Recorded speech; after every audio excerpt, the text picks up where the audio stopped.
महाकारुणिक तथागत सम्यक संबुद्ध तथागताने उपदेशिलेला सद्धम्म आणि या सद्धम्मावर मार्गस्थ तथागताचा संघ या तीनही रत्नांना त्रिवार अभिवादन। या तीनही रत्नांची ओळख ज्या महामानवाने आपल्याला करून दिली ते बोधिसत्व परमपूज्य डॉक्टर बाबासाहेब आंबेडकर यांच्या स्मृतीसहित त्रिवार अभिवादन। आजच्या या धम्मकक्षेमध्ये उपस्थित सर्व उपासक उपासिका सर्वांना सप्रेम जय भीम। तर मिलिंद प्रश्न अंतर्गत विविध प्राण्यांच्या जे काही गुण आहेत त्या गुणासंबंधी हा खंड या ठिकाणी आलेला आहे। तर आपण काल गाढवाच्या गुणासंबंधी कोंबड्याच्या गुणासंबंधी ह्या दोन प्राण्यांच्या गुणासंबंधी आपण बघितलेलं आहे।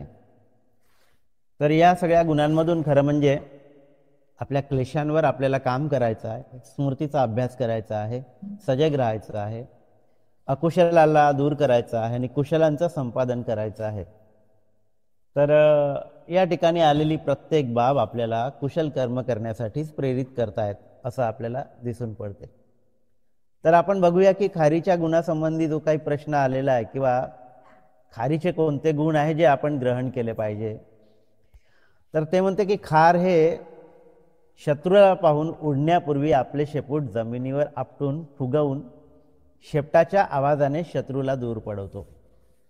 तर शत्रूला तो दूर पडवतो, आपल्या शेपटाचा आवाज करून दूर पडवतो।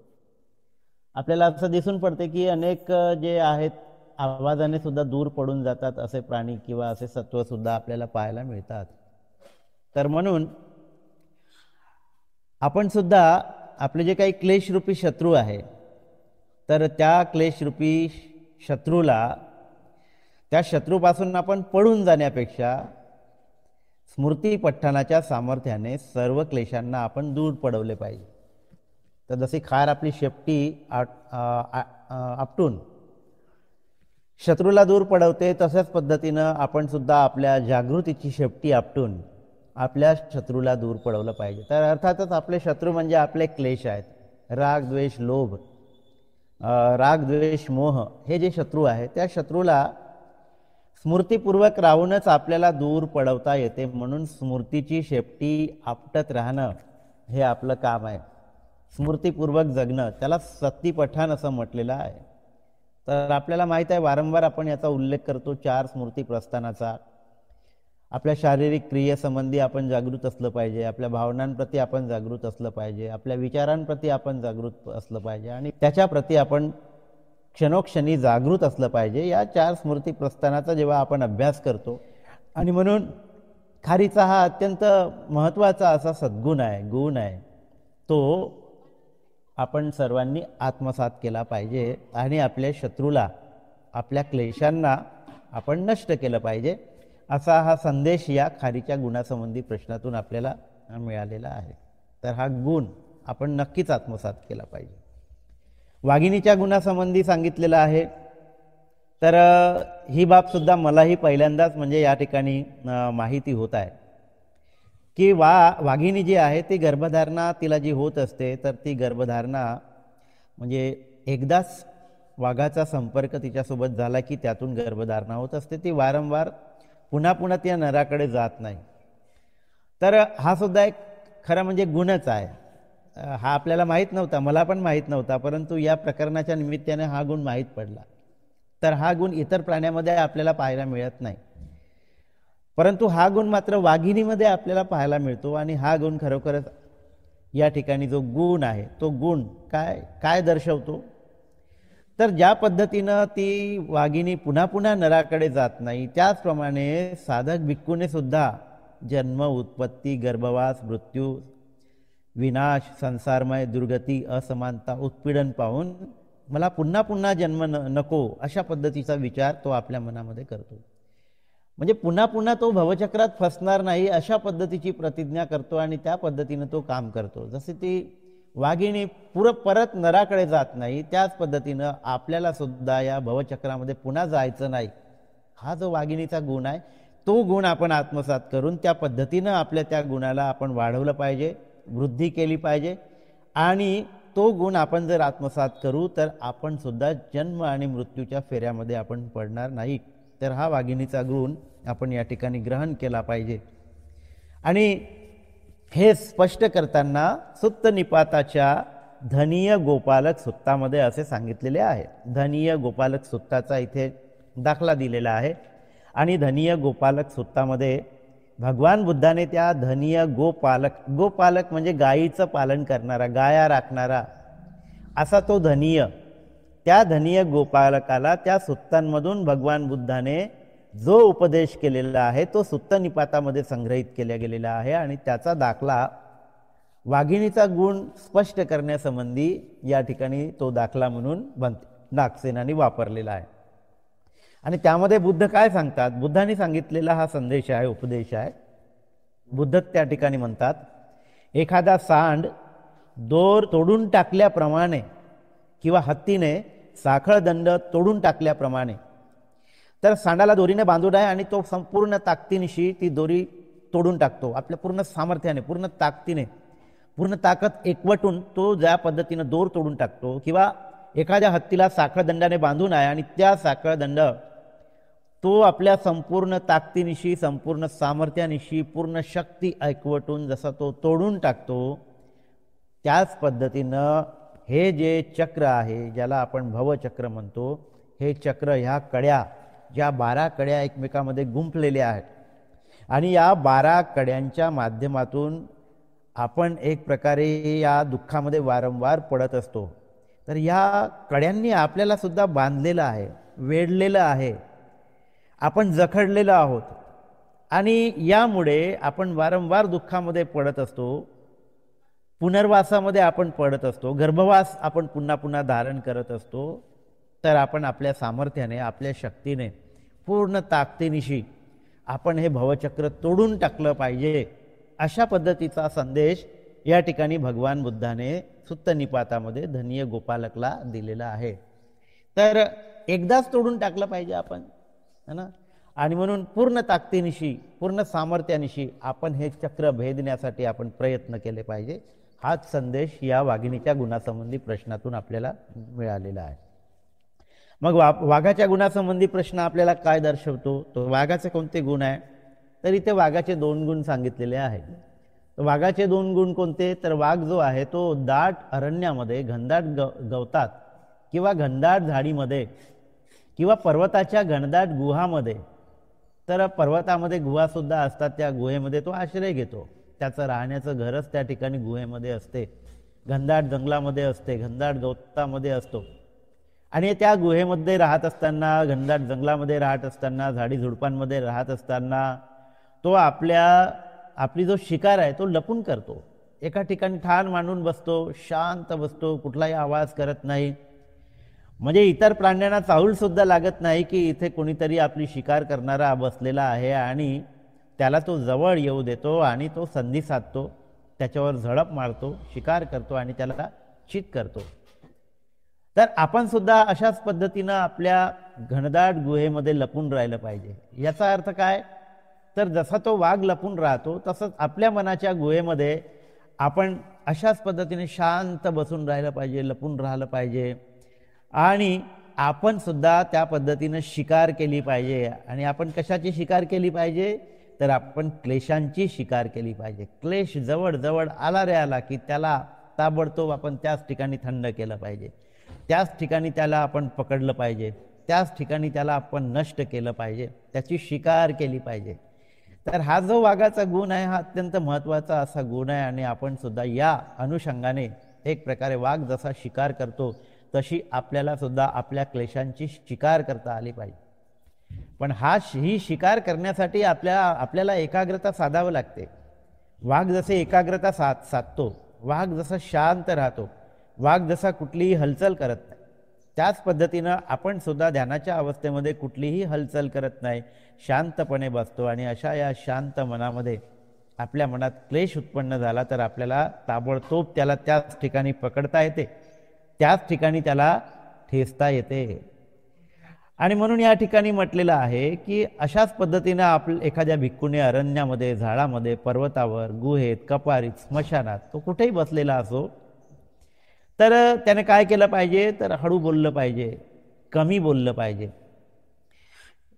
खरं म्हणजे बोलूच नाही त्याने, आणि एकांतामध्ये राहिलं पाहिजे. एकांतामध्ये राहून ध्यान साधनेचा अभ्यास करून आपल्या विवेकाला ग्रहण करणारा तो असला पाहिजे. तर तो इतका शांत असला पाहिजे, इतका एकाग्र असला पाहिजे की त्या एकाग्रतेमध्ये थोडीशीही त्याला चाहूल लागली क्लेशांच्या निर्मितीची, तर तो काय करतो, तो निर्माणच होऊ देत नाही. म्हणून आपण सम्यक व्यायामामध्ये आपण पहिली प्रक्रिया काय करतो, तर आपण अकुशलांची निर्मितीच होऊ देत नाही. निर्माण झालं तर त्याला नष्ट करतो.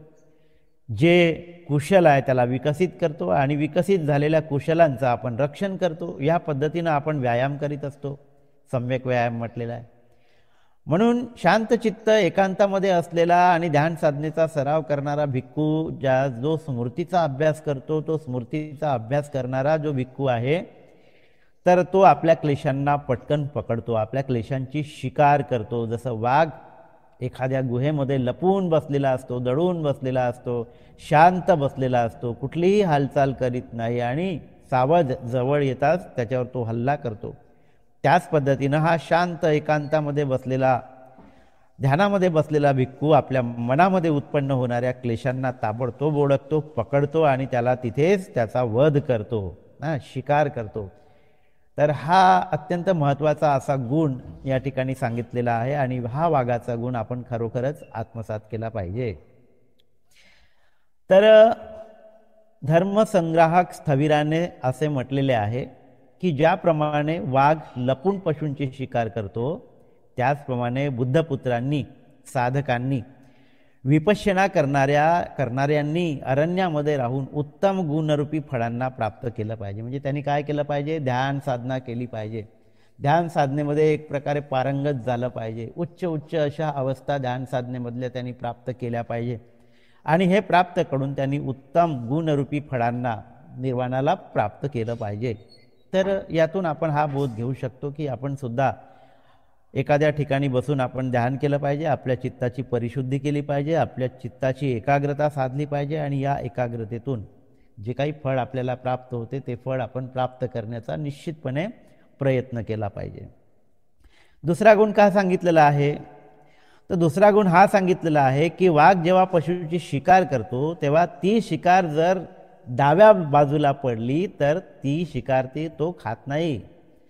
म्हणजे वाघाचा हा दुसरा गुण सुद्धा या ठिकाणी, वाघिणीचा जसा गुण आपल्याला माहीत नव्हता, मला वाटते हा गुण सुद्धा आपल्यापैकी अनेक लोकांना माहीत नसेल. मला पण हा माहीत नव्हता, म्हणजे आताच या अनुषंगाने माहीत पडला. कारण आपण वाघ जेव्हा शिकार करतो त्यावेळेस त्या ठिकाणी नसतो, परंतु ज्या लोकांनी पाहिलेलं आहे त्यांना हे नजरेस आलं आहे की वाघ जेव्हा शिकार करतो आणि ती शिकार जेव्हा ती डाव्या बाजूला पडते तेव्हा ती शिकार तो ग्रहण करीत नाही, म्हणजे तो खात नाही, हे आपल्याला या ठिकाणी दिसून पडते. तर त्याच पद्धतीनं अशा पद्धतीची शिकार आपण सुद्धा ग्रहण करू नये. म्हणजे आपण का ग्रहण करू नये, तर या ठिकाणी सांगितलेलं आहे की एखाद्याला आपण काही वस्तू देतो, एखाद्याची काही आपण सेवा करतो, पण त्या पाठीमागची आपली काय भूमिका असते, तर एक लोभ असतो आपल्यामध्ये, मनामध्ये, आणि तो लोभ मनामध्ये ठेवून आपण त्या पद्धतीची वागणूक करीत असतो, त्या पद्धतीनं एखाद्याची व्यवस्था करीत असतो, सेवा करीत असतो. तर अशा पद्धतीनं तिथे काही ना काही लोभाची भावना उत्पन्न होत असते आणि अशा लोभाच्या भावना घेऊन जर आपण एखादी कृत्य करत असू तर त्याला काही अर्थ नाही. तर म्हणून इथे डाव्या बाजूला पडलेली शिकार जशी तो ग्रहण करीत नाही, त्याच पद्धतीनं अशा पद्धतीची सेवा चाकरी करून आपण त्यातून काही प्राप्त करू नये, कारण ते लोभाने युक्त अशी ती भावना असते.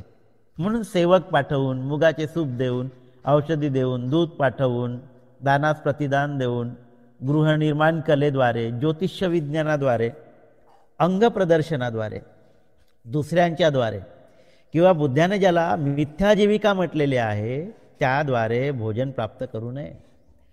म्हणजे अशा पद्धतीची चाटुगिरी करून, अशा पद्धतीनं लोभाची भावना ठेवून एखाद्याला एखादी वस्तू देणे, की ही वस्तू जर मी याला दिली तर मला सुद्धा याच्यापासून काही ना काही प्राप्त होऊ शकते, अशा पद्धतीची भावना मनामध्ये ठेवून मिथ्या जीविका या ठिकाणी म्हटलेली आहे, त्याद्वारे भोजन प्राप्त करू नये.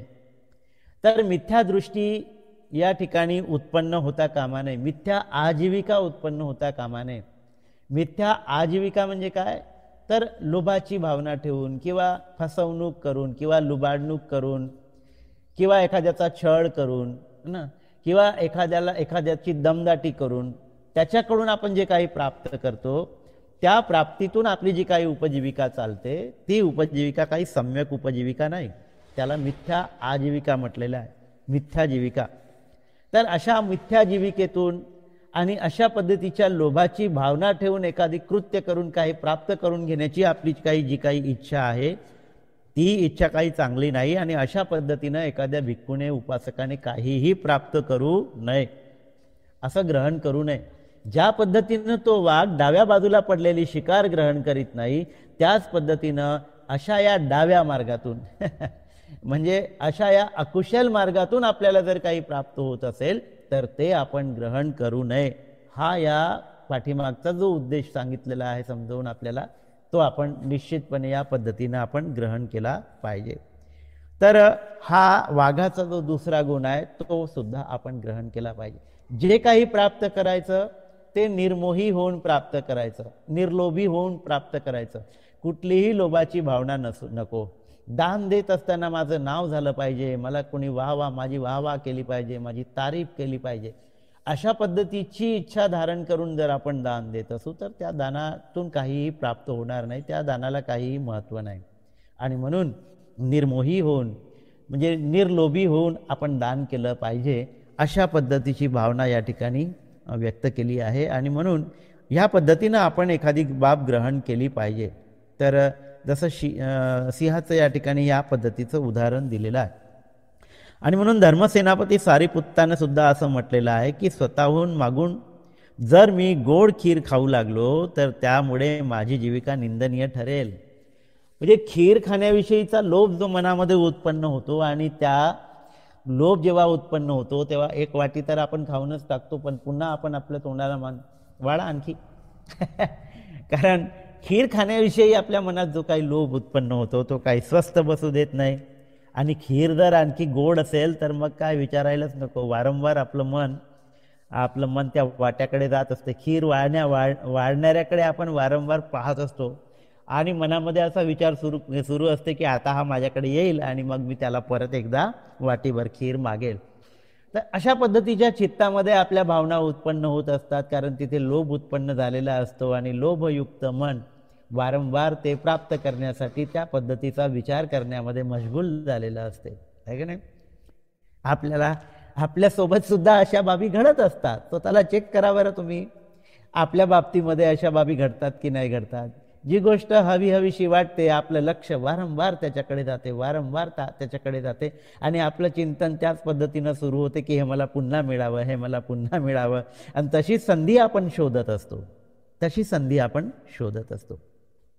तर बुद्धाने काय सांगितलेलं आहे, आपण जे काही उपजीविका ग्रहण करतो ती आपण आपली उपजीविका भागवण्यासाठी, आपलं शरीर व्यवस्थित राहण्यासाठी है ना, तर आपल्या शरीराचे चोचले पुरवण्यासाठी आपण खात नाही, टेस्टसाठी खात नाही, तर आपलं पोट भरलं पाहिजे आणि त्यातून आपल्या आरोग्याची काळजी आपल्याला घेता आली पाहिजे, आपलं आरोग्य सुदृढ राहिलं पाहिजे. भोजन आपण यासाठी ग्रहण केलं पाहिजे. म्हणून जे इंद्रिय सुख आहे त्यापासून अनासक्तीचा भाव आपल्या मनामध्ये जेव्हा निर्माण होतो तेव्हा खऱ्या अर्थानं या पद्धतीचं जीवन किंवा हे जो म्हणजे गुण आहे तो गुण आपण खऱ्या पद्धतीनं आत्मसात करतो. मग आपण त्याच्या पाठीमागे लागत नाही ना. आपले फक्त उदरनिर्वाह चालला पाहिजे एवढ्या पुरतंच आपण ते ग्रहण करतो, बाकी आपण त्या लोभामध्ये आपण कधी फसत नाही. म्हणून ते काय म्हणतात की स्वतःहून मागून जर मी गोड खीर खाऊ लागलो तर यामुळे माझी जीविका निंदनीय ठरेल. कारण ते आपलं लक्ष्य नाही आहे, तो आपला उद्देश नाही आहे, तो आपला हेतू नाही आहे. तर आपला हेतू निर्वाण प्राप्त करणे आहे आणि निर्वाण प्राप्तीसाठी ज्या सुदृढ शरीराची आवश्यकता असते ते शरीर निरोगी राखण्यासाठी आपण भोजन ग्रहण करतो. या हेतूने आपण भोजन ग्रहण केलं पाहिजे. आणि या हेतूने जर आपण भोजन ग्रहण करत नसू तर निश्चितपणे आपण लोभामध्ये फसलेला आहोत, इंद्रिय सुखामध्ये फसलेला आहोत, कामतृष्णेमध्ये फसलेला आहोत असा त्याचा अर्थ होतो. आणि बुद्ध आपल्याला वारंवार या तृष्णेपासून विलुप्त व्हायला म्हणजे विलग व्हायला, वेगळं व्हायला सांगतात. ही तृष्णा त्यागून देण्याविषयीचा उपदेश आपल्याला भगवान बुद्ध या ठिकाणी देतात. आणि म्हणून ते म्हणतात की जरी भुकेमुळे माझ्या आतड्या बाहेर आल्या तरी चालेल, परंतु मी माझी जीविका भंग करणार नाही. अशा पद्धतीच्या दूषित मार्गाने जाऊन मी माझ्यासाठी उपजीविका प्राप्त करणार नाही, अन्न प्राप्त करणार नाही. जे प्राप्त करेल ते सम्यक मार्गाने करेल. आणि जर नाही मिळालं तरी चालेल, माझ्या आतड्या बाहेर आल्या असल्या तरी चालेल, परंतु सम्यक मार्ग मी सोडणार नाही, सम्यक मार्गाचाच अवलंब करेल. हा किती कठोर संकल्प आहे बघा. आणि असे संकल्प जेव्हा आपण करतो तेव्हा खऱ्या अर्थाने आपल्या जीवनाची शुद्धी होत असते. धुतांगाचं धारण आपल्याला तेच सांगते. धुतांग कशासाठी धारण करतो तर आपल्या परिपूर्ण या मनाला आपण धुण्यासाठी आणि एक प्रकारे आपल्या जीवनाला एक योग्य गती, एक योग्य वळण देण्यासाठी आपण ते करीत असतो. आणि म्हणून ते म्हणतात की जरी भुकेमुळे माझ्या आतड्या बाहेर आल्या तरी चालेल, परंतु मी माझी जीविका भंग करणार नाही. मला जीवन त्याग करावा लागेल तरी चालेल, परंतु हे जे काही असम्यक मार्ग आहे, जे मार्ग आपल्या जीवनाला दूषित करतात, अशा दूषित मार्गाचा अवलंब न करता आपण सम्यक मार्गाचाच अवलंब केला पाहिजे. त्यासाठी म्हणजे मी मेलो तरी बेहत्तर, आपण म्हणता म्हणता असंही म्हणतो मी मेलो तरी बेहत्तर, परंतु मी हे करणार नाही. म्हणजे बघा किती मोठा संकल्प आपण करत असतो. कशासाठी तर चांगल्यासाठी करत असतो, आपल्या कल्याणासाठी करत असतो, लोकांच्या कल्याणासाठी आपण करत असतो. आणि अशा संकल्प जे करतात ते खऱ्या अर्थाने काहीतरी निर्माण करू शकतात. ते खऱ्या अर्थाने स्वतःचाही कल्याण साधू शकतात आणि इतरांचाही कल्याण साधू शकतात असं आपल्याला दिसून पडते है ना. म्हणून आपण असे संकल्प करून, सम्यक संकल्प करून आपण स्वतःचाही विकास साधला पाहिजे आणि दुसऱ्यांच्याही विकासाला हातभार लावला पाहिजे. हा बोधिसत्वाचा जो महान असा गुण आहे तो आपण स्वतःमध्ये आत्मसात केला पाहिजे. आणि आपल्याला वाघाचे हे जे काही 2 गुण आहे, हे 2 गुण आपल्याला अशा पद्धतीनं आचरण करण्यासाठी प्रेरित करतात.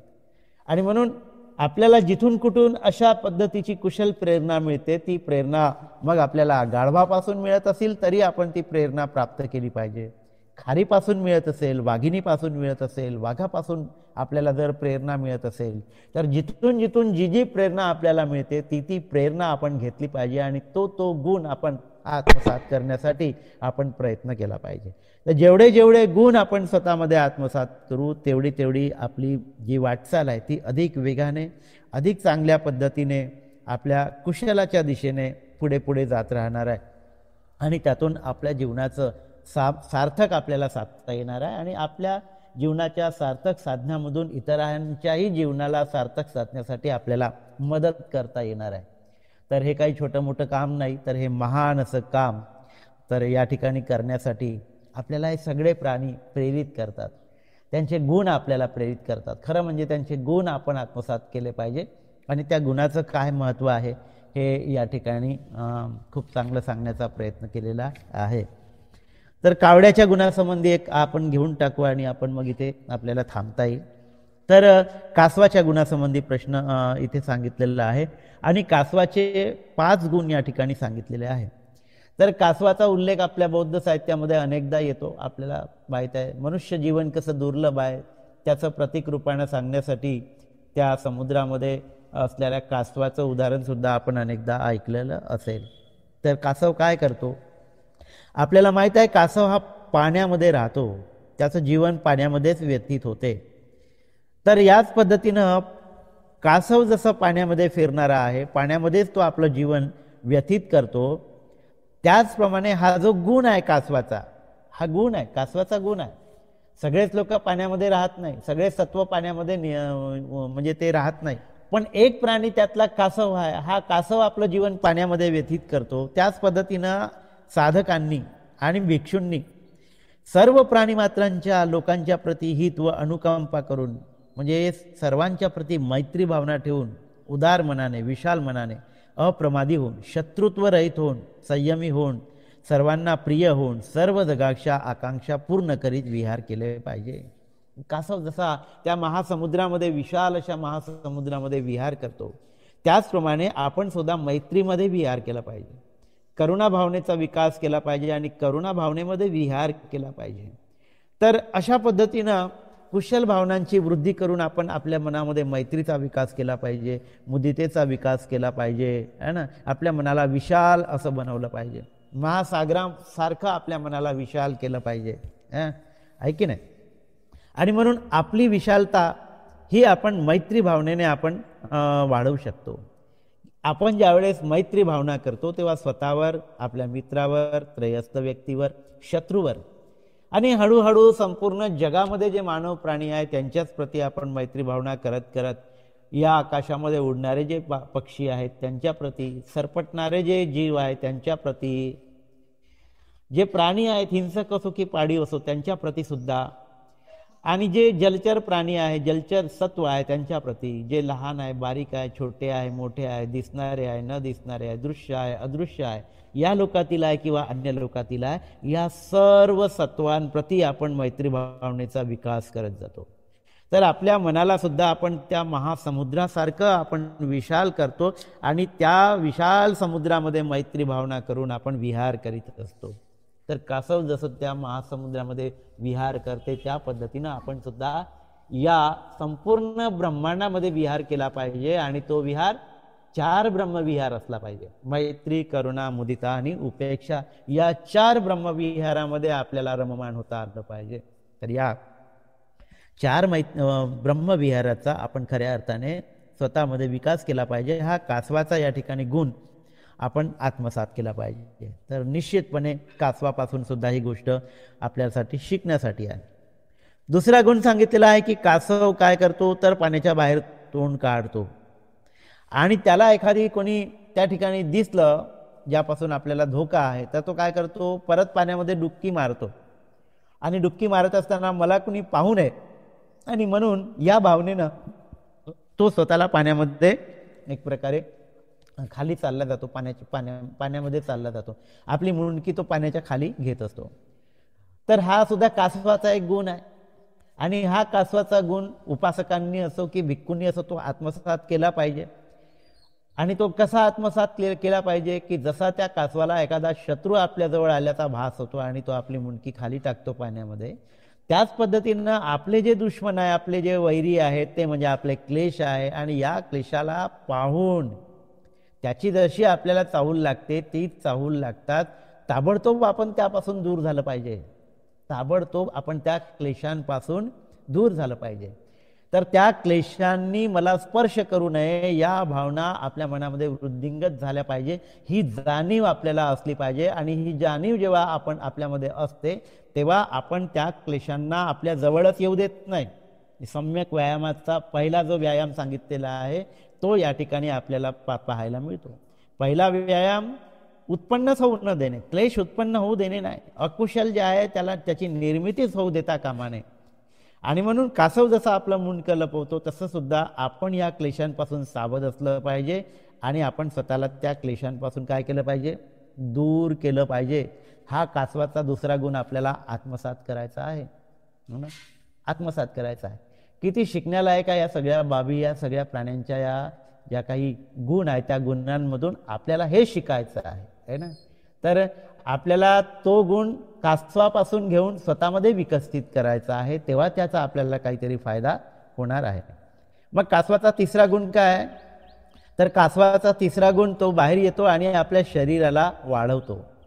तर आपल्याला दिसतात की समुद्राच्या किनारी त्या रेतीवर अनेक कासवं आपल्याला पाहायला मिळतात आणि त्या रेतीवर येऊन ते उन्हामध्ये स्वतःला काय करतात, वाढवतात.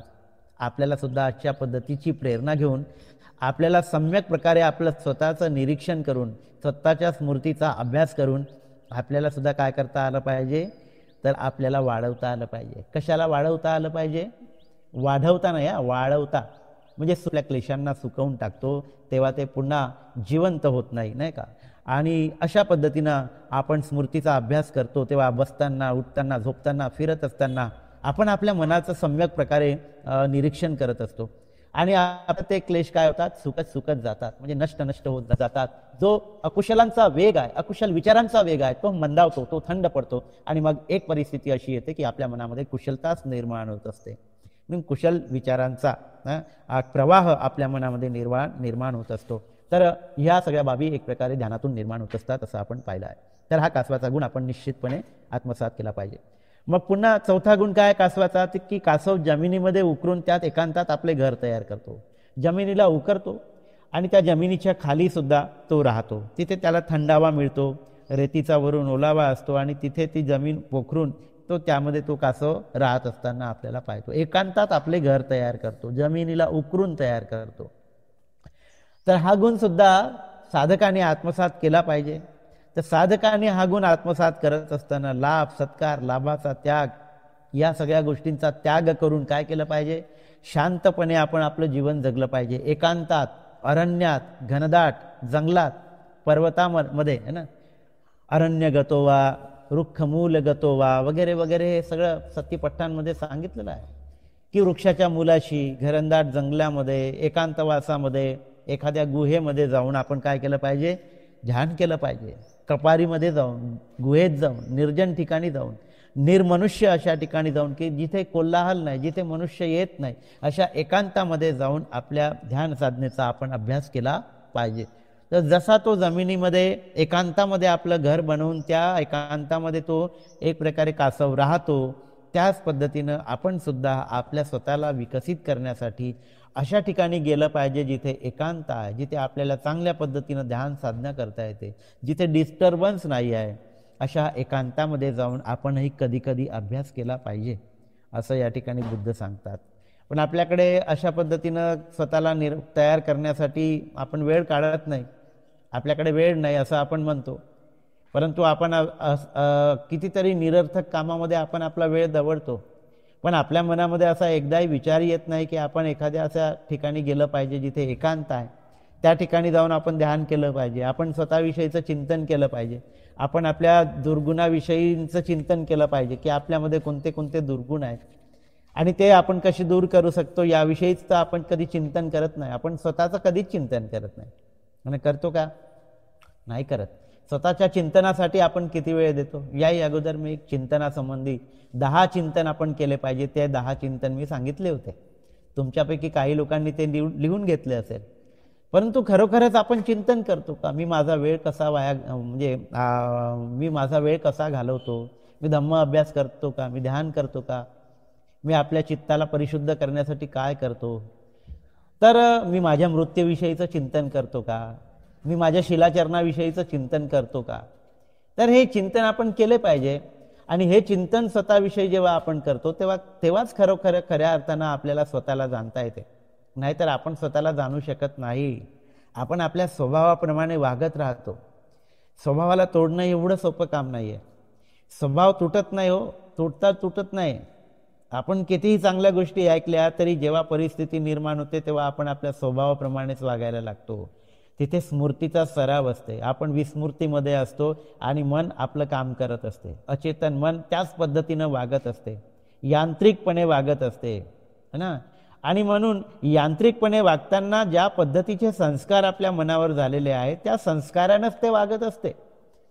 आणि आपण जर सजग नसलो तर मात्र संस्काराने युक्त असं मन त्याच पद्धतीने ते म्हणजे वागत असते.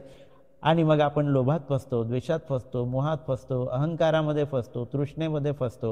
आपल्याला माहीतच नसते की अशा पद्धतीच्या काही भावना आपल्या मनामध्ये उत्पन्न झालेल्या आहेत. आपली अवेअरनेस नसते. आणि म्हणून ही जी काही बाब आहे स्वतःला जाणून घेण्याची, ती अवेअरनेसमधून निर्माण होते. आपण स्वतःचं चिंतन केलं पाहिजे, आपल्या स्वभावाचं चिंतन केलं पाहिजे. आपण कसं वागलो, कसं वागतो, एखादा प्रसंग आठवून त्या प्रसंगानुरूप आपण स्वतःचं चिंतन केलं पाहिजे की मी खरोखरच योग्य पद्धतीने वागलो आहे की नाही आहे. आज दिवसभर मी शिलाचरणाचं किती काटेकोरपणे पालन केलं याविषयीचं चिंतन आपल्याला थोडंसं थांबून 5 मिनिटं 10 मिनिटं शांतपणे एकांतामध्ये बसून आपल्याला आपलं स्वतःचं चिंतन केलं पाहिजे. असं चिंतन जर आपण करत असू तरच स्वतःला आपण बदलू शकतो, अन्यथा आपण स्वतःला बदलू शकत नाही. संस्कार इतके गहन आहेत की आपण आपल्या संस्काराने वागतो. आपण आपल्या परंपरेप्रमाणे वागतो, आपण आपल्या मान मान्यताप्रमाणे वागतो आणि हे यासाठी वागतो की तिथे मी आहे, ही माझी धारणा आहे, ही माझी परंपरा आहे, ही माझी मान्यता आहे. हे जी काही मिथ्यादृष्टी आहे, ही मिथ्यादृष्टी आपल्याला ह्या पद्धतीनं वागण्यासाठी प्रेरित करत असते आणि म्हणून ही मिथ्यादृष्टी दूर होणं अत्यंत महत्त्वाचं आहे. आणि म्हणून हा कासवाचा जो गुण आहे ना, तो खरोखरच आपण आत्मसात केला पाहिजे की शांतपणे, एकाग्रपणे एखाद्या अशा ठिकाणी थांबून आपल्याला स्वतःविषयीचं चिंतन करता आलं पाहिजे. तर हा गुण निश्चितपणे आपण आत्मसात केला पाहिजे, चौथा गुण. आणि मग पाचवा जो गुण सांगितलेला आहे, तो पाचवा गुण कासवाचा काय सांगतो, तर कासव फिरत असताना जेव्हा एखाद्याला पाहतो किंवा ऐकतो, तेव्हा तो पाण्यामध्ये आपले पाचही अंग खोपडीमध्ये समेटून एकदम निरुत्साही शांतपणे आपल्या अंगाचे रक्षण करून पडत राहतो. जमिनीवर पडलेले असे अनेक कासव आपल्याला दिसतात आणि आपल्याला असाही भास होतो की अरे हा तर दगड आहे, परंतु जवळ गेल्यानंतर आपल्याला दिसून पडते की अरे हा दगड नसून हा कासव आहे. तर तो दगड आपल्याला तसा का भास होतो, तर त्यामुळे आपल्याला त्याच्यामुळे म्हणजे यामुळे भास होतो की त्याचं मुंडकं सुद्धा त्या कवटीखाली दडलेलं असते, त्याचे हातपाय सुद्धा त्या कवटीखाली दडलेले असतात आणि फक्त आपल्याला ती कवटी त्याची दिसून पडते, जी दगडासारखी मजबूत असते. तर ते त्याचं सुरक्षा कवच असते. तर असं सुरक्षा कवच आपल्या स्वतःभोवती सुद्धा आपल्याला निर्माण करता आलं पाहिजे. आणि हे सुरक्षा कवच कशासाठी, तर पंचेंद्रियाचे जे विषय आहे, जे विषय येऊन आपल्या इंद्रियाला आदळतात आणि त्यातून त्या स्पर्शातून, त्या इंद्रियाच्या विषयाच्या स्पर्शातून काय निर्माण होते, वेदना निर्माण होतात. म्हणजे लोभ उत्पन्न होतो, द्वेष उत्पन्न होतो. हे संस्कार आपण करतो कशामुळे, वेदनेमधून. वेदना कशी निर्माण होते, स्पर्शामधून. तर या स्पर्शामधून जी काही संवेदना निर्माण होते, त्या संवेदनाच्या आधारावर राग किंवा द्वेष उत्पन्न होते. आणि म्हणून हे पंच इंद्रियाचे जे विषय आहे, या विषयांपासून म्हणजे हे जे द्वार आहेत, ज्या द्वारातून विषय प्रवेश करतात, त्या द्वारांना आपण बंद केलं पाहिजे. हे द्वार आपल्याला बंद करता आले पाहिजे. आणि ते द्वार आपण कसे बंद करू शकतो, तर ते द्वार आपल्या मनाला नियंत्रित करून, आपल्या मनावर संयम राखून आणि विशेषतः स्मृतीचा, जागृतीचा अभ्यास करून आपण आपल्या इंद्रियाचा निग्रह राखू शकतो, संयम राखू शकतो, आहे की नाही. तर हा कासवाचा अतिशय महत्त्वाचा असा गुण आपल्याला आत्मसात करता आला पाहिजे. तर खरोखरच या सगळ्या प्राण्यांचे जे काही गुण आहे, ते गुण खरोखरच यातून बोध घेण्यालायक आहे, प्रेरणा घेण्यालायक आहे, शिकण्यासारखा आहे, आत्मसात करण्यासारखा आहे. आणि हे आत्मसात करून स्वतःचा विकास करून घेण्यायोग्य असे हे गुण आहे. तर अशा या योग्य, चांगल्या, कुशल गुणांचं आपण संवर्धन केलं पाहिजे. तर या प्रकरणाच्या अनुषंगाने वारंवार आपले हे जे काही प्रकरणं आहे, ते आपल्याला कुशल कर्म करण्यासाठीच प्रेरित करतात. अकुशलांचा त्याग करण्यासाठी, क्लेशांना नष्ट करण्यासाठी, आश्रवांना नष्ट करण्यासाठी आणि बंधनातून मुक्त होण्यासाठी आपल्याला प्रेरित करत असतात. तर यातून आपण हे शिकलं पाहिजे, आत्मसात केलं पाहिजे आणि स्वतःचा विकास आपण साधून घेतला पाहिजे. तर या प्रकरणाच्या अनुषंगाने मला जे काही सांगता आलं ते मी आपणापुढे मांडण्याचा प्रयत्न केला. आपण सर्वांनी शांतपणे ऐकून घेतलं, त्याबद्दल आपणा सर्वांचं खूप खूप पुण्यानुमोदन, खूप खूप धन्यवाद. याच ठिकाणी थांबतो. नमो बुद्धाय, जय भीम.